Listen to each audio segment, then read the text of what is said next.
थोड़ा सा एक परिचय दे दूं। प्रणाम आप सभी को। मैं Chandan Kumar, senior consultant acupressure, acupuncture and reflexology, और मैं अलीगढ़ से हूं। आप सभी के यहाँ पास में मुझे आने का मौका मिला हमारी दीदी के माध्यम से और हमारे जो सर हैं उनके माध्यम से। हम लोग जो हैं काम जो करते हैं ये हेल्थ सेक्टर पर काम करते हैं, और हमारा जो काम है ये नेचुरोपैथी पर हम लोग काम करते हैं। जहां हम लोग ये जगह जगह जाते हैं, इसका एक मुख्य उद्देश्य सिर्फ ये होता है कि आज के समय में तमाम सारी जो आप देख रहे हैं इस हलाहल भरी दुनिया में, लोग जो है तरह तरह की बीमारियों से ग्रसित हैं। हर घर कहीं ना कहीं किसी न किसी रूप से परेशान है, किसी को कोई दिक्कत है, किसी को कोई दिक्कत है। तो ये हम लोग जो जगह जगह जाकर लोगों को अवेयर करने का काम करते हैं कि वो अपने स्वयं के स्वास्थ्य को खुद अपने ही तरीके से इसके प्रति अवेयर होकर और अपने आप को कैसे स्वस्थ रख सकते हैं वो, और जीवन भर तमाम सारी जो दवाइयां लोग खाते हैं उनसे कैसे अपने आप को छुटकारा दिला सकते हैं। तो इन सब चीजों का हम लोग जो है लोगों को समाधान देते हैं, उन्हें अवेयर करते हैं, उन्हें जागरूक करते हैं, जिससे वो बहुत अच्छी तरह से समझ लें कि जो तमाम सारी जो विधियां हैं शरीर को ठीक करने की, और तमाम सारे ऐसे साधन हैं जिनको लोग इस्तेमाल करते हैं अपने स्वास्थ्य को ठीक करने के लिए, तो उनमें बहुत सारी ऐसी चीजें होती हैं कि व्यक्ति एक के बाद एक तरह तरह की चीजों में फंसता चला जाता है। अगर किसी व्यक्ति को कोई तकलीफ है, मान लीजिए एक छोटी सी बात अगर हम कहें, तो हर घर में कहीं ना कहीं आपको दर्द की कोई ना कोई परेशानी दिखेगी लोगों के अंदर में, ठीक है। नहीं, मैं खड़े होकर ही बात करूंगा माता, ठीक है। तो लोगों में दर्द वगैरह की परेशानियां ज्यादातर देखने के लिए मिलेगी। हर घर में कोई ना कोई किसी न किसी दर्द से परेशान है, चाहे वो शरीर में किसी भी प्रकार का दर्द हो। दूसरी चीज आप ये देखेंगे कि लोगों के अंदर में बीपी की, माइग्रेन की ऐसी प्रॉब्लम शुरू हो रही है। दूसरी एक और चीज आप देख रहे हैं कि आज डायबिटीज के ऐसे ऐसे केस घरों में देखने के लिए मिल रहे हैं कि कहीं ना कहीं कोई ना कोई व्यक्ति डायबिटीज की तमाम दवाइयां वगैरह खा रहा है। हमारी बहन बेटियां हैं, इनको तमाम सारी ऐसी प्रॉब्लम होती हैं जो कि वो अपना पूरा इलाज कराते रहते हैं, लेकिन उनको कहीं भी कोई समाधान नहीं मिलता। दूसरी चीज ऐसी भी होती है कि जैसे मान लो हार्मोनल डिस्फंक्शंस होने की वजह से थायराइड वगैरह हो रही हैं, तो इनकी कुछ ऐसी दवाइयां हैं जो लोग जिंदगी भर तक खाते हैं। एक बार अगर कोई दवा स्टार्ट हो जाए तो फिर यही बात है कि अब उसे जिंदगी भर उसका इस्तेमाल करना ही करना है। तो क्या ये शरीर दवा खाने के लिए बना हुआ है? क्या दवाइयों के सहारे चलने के लिए बना हुआ है? यही सब चीजें हमें समझनी पड़ती हैं।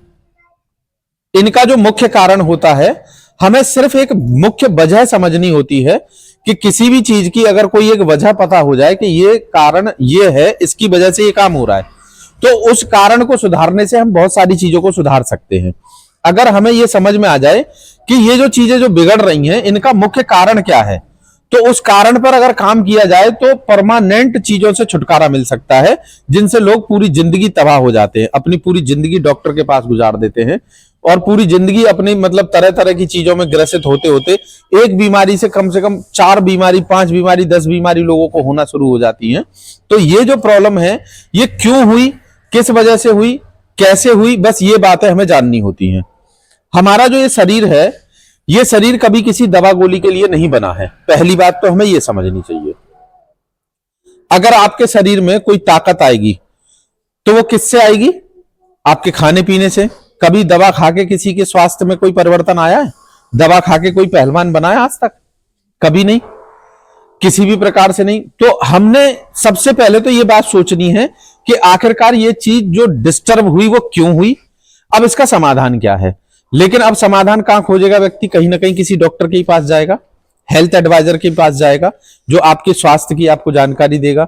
तो आजकल आप देख रहे हैं कि ऐसे ऐसे हेल्थ एडवाइजर हैं, ऐसे ऐसे डॉक्टर्स बैठे हुए हैं जो सिर्फ आपसे 1 मिनट बात करने के लिए तैयार हैं। उसके अलावा आपके किसी भी प्रकार की कोई भी परेशानी पर बात करने के लिए वो तैयार नहीं है। वो भी क्या होगा, जैसे आप जाएंगे तो उनका पहले ही रिसेप्शन पर आपको फीस पे करनी है, और उसके बाद जब उनके केबिन में आप अंदर जाएंगे तो अंदर जाते ही सबसे पहले आपसे पूछा जाएगा, हाँ बताइए। अगर आप बताएंगे दर्द है तो दर्द की दवा तुरंत लिख दी जाएगी। अगर आपने कहा कि वॉमिटिंग भी होती है तो वॉमिटिंग की दवा। अगर आपने कहा कि हमें चक्कर आते हैं तो चक्कर की दवा। अगर आपने कहा हमें बुखार भी आता है तो बुखार की दवा। जो आप कहते जाएंगे वो चीज वहां पे लिखती जाएगी। उनके जो प्रिस्क्रिप्शंस होते हैं, उनके जो अपने पर्चे बनते हैं। लेकिन उसके अलावा कभी वो आपसे बैठकर ये पूछते हैं कि आपको ये कब से हुई है, क्यों हुई है, क्या ऐसा रीजन रहा था, क्या ऐसे कारण रहे थे जिसकी वजह से आपको ये प्रॉब्लम हुई, या कभी आपको ये समाधान बताने की भी कोशिश नहीं करेंगे कि आपको ये जो तकलीफ हुई है। भाई जो व्यक्ति जिसके पास आप जा रहे हैं अपनी हेल्थ की जो प्रॉब्लम है उसको सॉल्व कराने के लिए, तो वो तो कहीं ना कहीं एक्सपर्ट ही होगा, उसने पढ़ाई लिखाई वगैरह की है, तो उसी संबंध में पढ़ाई लिखाई की है, तो उसका सबसे बड़ा हक क्या होता है कि आपको 5 मिनट दे और वो फिर आपको समझाए कि ये परेशानी जो हुई है आपको, वो इसकी वजह ये है और इसका समाधान इस तरह से हो जाएगा। लेकिन आपको क्या जवाब दिया जाता है कि ये दवाई आपको जिंदगी भर खानी है। ये कब बोला जाता है? अगर आपको नींद नहीं आ रही है तो आपसे ये नहीं बोला जाएगा कि आपकी नींद का कारण ये है और अगर आप इस कारण पर ऐसे काम कर लो तो आपका समाधान हो जाएगा, आपको दुनिया भर की दवाइयां वगैरह नहीं खानी है। लेकिन वो लोग क्या करेंगे, आपको इस बात को न बताकर आपसे बोलेंगे कि ये नींद की दवाई है, जब नींद ना आए तो इसे खा लेना आप। अब उसे खाते खाते खाते खाते आपको आदत लग गई। अब आदत लग गई तो वो क्या है कि आपका शरीर जो है एक बैसाखी के सहारे चलने लग गया। आपका शरीर आप अब अपने दम पर नहीं काम कर रहा, आपके आदेशों पर काम नहीं कर रहा, अब उसको एक गोली की जरूरत पड़ रही है और वो उसी गोली को खाकर ही व्यक्ति समझता है कि मुझे यहां से राहत मिल गई और अब मैं ठीक हूं। लेकिन वो ठीक नहीं है। ठीक तो जब होता कि जब उसकी गोलियां छूट जाएं, ठीक तो जब होता जब उसकी शरीर की परेशानी खत्म हो जाए। जब परेशानी होगी ही नहीं तो वो दवा खाएगा क्यों? लोग जितना भी ये काम करते हैं, हमारा पूरा काम है अवेयर करने का, आप लोगों को सजग करने का कि आप अपने स्वयं के शरीर को खुद अपनी ही इस प्राकृतिक विधि से कैसे ठीक कर सकते हैं। शरीर बीमार होने के सिर्फ 3 कारण होते हैं, चौथा जहान में कोई भी कारण होता ही नहीं है। एक तो आपका ब्लड सर्कुलेशन प्रॉपर हो जाए, आपका ऑक्सीनेशन अच्छा हो जाए और आपके न्यूट्रिशनल वैल्यू अच्छी हो जाए। इसके अलावा चौथा कोई और, प्रणाम सर, इसके अलावा कोई भी चौथा कोई कारण नहीं है जिससे कि शरीर का डिस्टरबेंस होगा या जिसकी वजह से शरीर जो है ठीक ना हो पाए। शरीर जो है ये स्वयं एक अपने आप में प्रकृति है। ये बॉडी हमारी स्वयं अपने आप में एक फार्मेसी है। इसके अंदर समस्त औषधियां परमात्मा के द्वारा पहले से ही विद्यमान है। इसमें सारी चीजें ऑलरेडी पहले से ही बुक हैं, जहां पर कहीं भी कोई चीज बाहर ढूंढने की आवश्यकता नहीं है आपको। आपका और हमारा सिर्फ क्या देखना होता है कि आज की इस व्यस्ततम दुनिया में हर व्यक्ति व्यस्त है। व्यक्ति कहीं ना कहीं क्यों व्यस्त है कि सबसे पहली बात तो यह है कि जो ये विटामिन एम है ना सर, जिसको हम मनी बोलते हैं, ये सारी बीमारियों की जड़ बन गया है। और इस विटामिन एम को कमाने के लिए लोग दुनियादारी में कुछ भी करने को तैयार हैं। और क्योंकि ये विटामिन एम जब तक नहीं होगी तब तक न तो मानसिक शांति हो रही न शारीरिक शांति हो रही। इसी चक्कर में व्यक्ति जो है अपने स्वास्थ्य को भूल गया है। और जो स्वास्थ्य के मतलब इसके प्रणेता हैं, जो इसको एडवाइज करने वाले लोग हैं, वो एक्चुअल में क्या है, उन्हें भी आपसे कोई लेना देना नहीं है। आपके शरीर में अगर कोई भी प्रॉब्लम है आपको खुद बतानी होती है कि सर मेरे सिर में दर्द है, तो वो आपको सिर की दर्द की दवाई देगा, आपसे ये नहीं पूछेगा आपके सिर के दर्द का कारण क्या है। फिर 1 हफ्ते बाद जब आप बताएंगे ना कि मुझे इसमें कोई आराम नहीं मिला, तो आपको कई 4-5 तरीके के टेस्ट लिखेगा और उन टेस्ट में आप देखेंगे आपकी हमेशा रिपोर्ट नॉर्मल आएगी। और जब एक ब्लड की रिपोर्ट आएगी तो उसमें थोड़ा बहुत ऊपर नीचे होगा। बीमारी के नाम रखने को सर जो हम नामकरण करें, नॉमिनेशन, आप कभी भी रिपोर्ट देखना, ये घट गया, ये बढ़ गया, ये घट गया, ये बढ़ गया। इसके अलावा तीसरा कोई कारण नहीं होता है। दूसरा कारण इसमें क्या होता है, पहला कारण तो घटना बढ़ना और दूसरा कारण होता है कोई चीज का एक्यूमुलेशन हो जाना, यानी कि कोई चीज इकट्ठी हो जाना। अगर कोई चीज इकट्ठी होगी तो गांठ बना देगी, कोई ना कोई थ्रोम्बोसिस बना देगी, कोई ना कोई मतलब वहां पर ब्लॉकेजेस तैयार कर देगी, यही काम होगा। और जो ये अगर चीजें बन गई तो ये धीरे धीरे धीरे धीरे जब ये कठोर हो जाती हैं तो वही फिर तरह तरह के रूप धारण कर लेती है और ऐसे ऐसे भयंकर रूप धारण कर लेती है जिनके फिर ट्रीटमेंट होना मुश्किल हो जाता है। फिर व्यक्ति को कहीं ना कहीं बहुत विशेष हानि से गुजरना पड़ता है। तो ये चीजें हमारे समझने के लिए होती है। अब किसी को थायराइड हो गया, पूरी जिंदगी दवा खाएगा, लेकिन थायराइड हुआ क्यों, बस इसका कारण समझ में आ जाए। अब किसी को बीपी हो गया तो बीपी होने के तमाम सारे कारण न बताकर व्यक्ति ये बताता है कि भाई आपको इस तरह की प्रॉब्लम, आपका कोलेस्ट्रॉल बढ़ गया, ये बढ़ गया, वो बढ़ गया, बस इतनी बात। लेकिन बीपी भी होने के कई सारे कारण होते हैं। अब किसी को डायबिटीज हो गई तो डायबिटीज होने पर क्या हुआ कि उसको ये बताया गया कि भाई आपका ग्लूकोज लेवल बढ़ रहा है, हमने यहां से टेस्ट किया, ये किया, वो किया है। फिर उनको दवा दे दी जाएगी तो एक बैसाखी के रूप में एक चीज थमा दी जाती है जिसके सहारे वो चलना शुरू कर देता है। अब ये बैसाखी का जो सहारा है, जब आदत लग जाए इसकी, तो इसके बिना फिर आगे बढ़ना संभव नहीं है। फिर उसको सुबह में, दोपहर में, शाम में उस बैसाखी का सहारा लेना ही पड़ेगा। उससे पहले न तो वो खा सकता है, न कुछ पी सकता है, और उसके बिना चल भी नहीं सकता।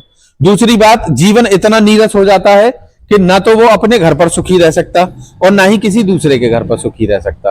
वो अपने घर भी ना ठीक से खा पाता, ना सो पाता है, दर्द से परेशान हो गया, अब उसे दर्द की दवा लेनी है। ये सब चीजें अगर हुई हैं, तो फिर अगर हमारी बॉडी के अंदर में ये सब पहले से जरूरी तत्व हैं जो हमारे शरीर को ठीक कर सकते हैं, तो हमने इन पर ध्यान देना है, न कि किसी दूसरी चीज पर ध्यान देना है।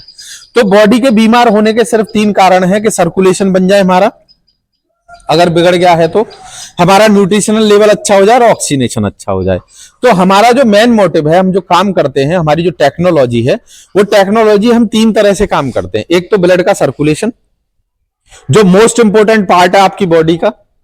अगर आपका ब्लड सर्कुलेशन प्रॉपर है, तो देखिए हमारे जो 5 हार्मोन्स हैं जो परमात्मा ने हमें सुरक्षित करके दिए हैं, ये हार्मोन्स ही हमारे पूरे जीवन के लिए आवश्यक होते हैं।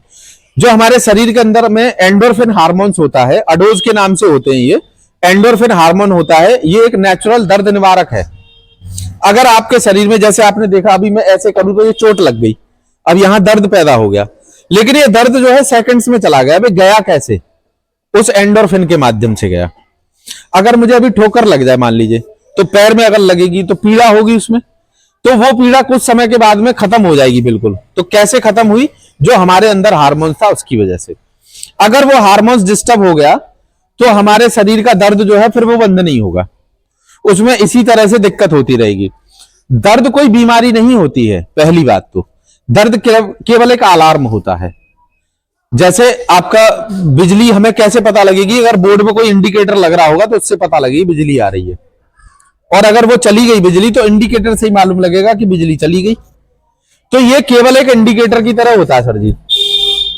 दर्द कोई बीमारी नहीं है। दर्द जहां से उपज कर आ रहा है, प्रॉब्लम उस जगह है। अब वहां से कोई जो एक मैसेज गया ब्रेन के लिए, तो ब्रेन को यह पता लगेगा कि भाई कहीं कोई प्रॉब्लम है और मुझसे डिमांड की जा रही है कि इसको कुछ दिया जाए। तो ब्रेन जो है उसमें पेन कैसे सिम्टम्स बनाकर देगा ताकि व्यक्ति उसके लिए इंतजाम करे, कोई ना कोई व्यवस्था करे जिससे कि उसको वो दे। अब उस जगह पर जहां पर दर्द पैदा हुआ है, तो वहां पर 2 ही 3 चीजें होंगी। उधर का सर्कुलेशन डिस्टर्ब होगा, जिसकी वजह से सही न्यूट्रिशन नहीं जा रहा उसके लिए, जिसकी वजह से उसमें ऑक्सीनेशन अच्छा नहीं हो रहा, और यही कारण है। बस इसी से डेफिशिएंसी आई और धीरे धीरे धीरे धीरे करके वहां पर बहुत बड़ी डेफिशिएंसी बन गई। तो अब क्या हुआ कि जॉइंट्स के कार्टिलेज चले गए, जो लुब्रिकेशन होता था, चिकनाई होती थी घुटने वुटने के, गिरीस विरीस डिस्टर्ब हो गए। या फिर अंदरूनी कोई मसल्स का प्रॉब्लम है तो वो न्यूट्रिशन की वजह से दिक्कत में आ गया। अंदरूनी कोई नर्वस सिस्टम का दिक्कत है तो वो दिक्कत में आ गई। आज लोग तमाम सारे आप देख रहे हैं जरा सी देर में जो ये ब्लड का डिस्टरबेंस होता है जिससे बीपी वगैरह बन गया, तो कई बार लोग जो है पैरालाइज हो जाते हैं। एक बीपी की वजह से व्यक्ति पैरालाइज हो गया, और अगर पैरालाइज हो गया तो उसके बाद उसके जीवन की दशा क्या होती है ये बहुत अच्छी तरह से हम और आप जानते हैं। वो बेचारा अपना जीवन खुद नहीं जी सकता, उसके लिए कोई एक व्यक्ति परमानेंट चाहिए, उठाने बिठाने के लिए, लैट्रिन बाथरूम के लिए, खिलाने के लिए, नहलाने के लिए। अब उसका जीवन जो है बिल्कुल एकदम इस तरह से हो गया कि अब उसे अपने जीवन से कोई भी किसी भी तरह की मतलब खुशियां नहीं मिल सकती हैं। इसी प्रकार से और भी चीजें जो है एक के बाद दो, दो के बाद तीन, तीन के बाद चार जो बनती रहती हैं, इन सब चीजों पर ही हम लोग जो है लोगों को अवेयर करके और उन्हें परमानेंट सॉल्यूशन देते हैं। हम लोग ब्लड का सर्कुलेशन बनाते हैं, वो भी नेचुरल तरीके से बनाते हैं। हमारी जो विधि है वो 15 मिनट के अंदर में आपको 5 किलोमीटर की दौड़ के बराबर का ब्लड सर्कुलेट करके दे देती है। 15 मिनट सिर्फ आपको रोजाना अपने सर्कुलेशन में इतना काम करना है। दूसरी बात, सर्कुलेशन के साथ साथ आपके हार्मोन्स बैलेंस करने का काम करते हैं, जिसको हम एनर्जी बैलेंसिंग बोलते हैं। हम लोग एनर्जी बैलेंसिंग का काम करते हैं। तीसरी चीज ये होती है कि आपके अंदर में कोई भी न्यूट्रिशनल गैप है, उस गैप को पूरा करने का काम करते हैं। आप किसी व्यक्ति को अगर पहलवान बनाएंगे या खुद भी अपने स्वास्थ्य को सही रखेंगे, तो हम किसी दवा से स्वस्थ नहीं हो सकते हैं। हमारे शरीर का निर्माण किसी दवा से नहीं होगा। एक छोटा बच्चा जन्म लेता है तो उसके लिए पोषक तत्वों का इंतजाम किया जाता है, ना कि उसके लिए कोई दवा का इंतजाम किया जाता है। तो यही चीजें हमारे लिए मुख्य आवश्यक होती हैं समझने के लिए। अब इसके कुछ तत्व होते हैं जो हम लोग कैसे पहचानते हैं। हमारे पास डायग्नोस की व्यवस्था होती है जो हम आपके बिना पूछे, बिना आपके बताए, आपके पूरे शरीर की, सिर की चोटी से लेकर पैर के अंगूठे तक की जांच आपके इस बाएं हाथ से ही कर देते हैं। ना हम कोई ब्लड निकालते, ना कोई रेडिएशन डालते, ना ही किसी भी प्रकार की कोई हानि करते, काट पीट कुछ भी, कोई मतलब नहीं। हमारा जितना भी काम है हॉलिस्टिक अप्रोच पर है, बिल्कुल साफ सुथरा। शरीर पर किसी भी प्रकार की कोई चींटी के बराबर भी चोट का कोई निशान नहीं, जिससे आपको यह लगे कि चीजें जो है कहीं हमें प्रॉब्लम करेंगी आगे जाकर। दूसरी बात, जब इस बात को मतलब जब हम लोग सुनिश्चित करके और आगे जब बढ़ाते हैं, तो आप या कोई भी व्यक्ति हमारे पास, क्या किसी भी डॉक्टर के पास जाएगा तो आपने देखा होगा सबसे पहले अपनी मेजर बीमारी की बात करेगा, जो उसके अंदर सबसे बड़ी बीमारी हो। डॉक्टर साहब मुझे तो यही दिक्कत है, बाकी की तो सब ठीक है। चाहे उसको 4 तरह की और बीमारी है, लेकिन वो जो बात करेगा सिर्फ उस बात पर बात करेगा जो उसको सबसे ज्यादा परेशान कर रही है। अब डॉक्टर क्या करेगा, वो उसको वही वाली दवा लिखेगा सर जिससे वो सबसे ज्यादा परेशान है। उसके अलावा उसको अगर कुछ भी हो रहा है तो वो उस पर बिल्कुल ध्यान देगा नहीं, किसी भी बात से नहीं देगा। लेकिन हमारे यहां क्या होता है कि व्यक्ति भले ही अपनी कोई बात छुपा रहा हो, तो पहली बात तो कभी छुपा नहीं पाएगा। वो अगर हमसे मना भी करेगा तो भी हमारी डायरी में नोट हो जाएगा कि आपको ये वाली प्रॉब्लम है। चाहे फिर आप उसे 15 दिन बाद बताइए, 15 दिन बाद आप मजबूर हो जाएंगे, आप बताएंगे उस बात को कि मुझे ये भी प्रॉब्लम है, लेकिन वो हमारे पास नोट होगी। अब इसके बाद में क्या करते हैं हम लोग कि जो हमने उस चीज को नोट किया, तो व्यक्ति को पता भी नहीं लगेगा और उसका शरीर पूरा ठीक हो रहा होगा। ट्रीटमेंट एक होगा, ट्रीटमेंट एक हो रहा होगा, उसे लग रहा होगा कि मैं ट्रीटमेंट सिर्फ अपने इसी चीज का करा रहा हूं, लेकिन उसकी पूरे शरीर की कोने कोने की बीमारी ठीक हो रही होगी। और वो इस बात को पाएगा कि अब मेरा शरीर पहले से, मेरी ये चीज भी ठीक हो रही है, ये चीज भी ठीक हो रही है, वो चीज भी ठीक हो रही है। चाहे जहान की कोई भी बीमारी हो, बस 2-3 चीजों को छोड़कर, किसी भी प्रकार की बीमारी हो। हमारी बहन बेटियां तमाम तरह की बीमारियों से ग्रसित रहती हैं। जैसे तमाम तरह की बीमारियों में हम बताएं, गायनो ऐसी प्रॉब्लम होती है इनको कि पूरा लंबे समय तक अपना ट्रीटमेंट वगैरह कराती हैं। और एक स्वस्थ महिला स्वस्थ परिवार का निर्माण कर सकती है। A healthy women makes a healthy family. और ये सब चीजें हम जानते हैं क्योंकि परिवार की पूरी रीढ़ की हड्डी होती है वो, और पूरे परिवार को संभालने की पूरी जिम्मेदारी उसके पास होती है। तो वो तमाम सारी, अब किसी बहन बेटी को रसौली हो गई, गांठ वगैरह हो गई, इसके लिए क्या विधि अपनाते? केवल ऑपरेशन होना, यही है ना सर। अगर बिना ऑपरेशन के चीजें ठीक हो जाएं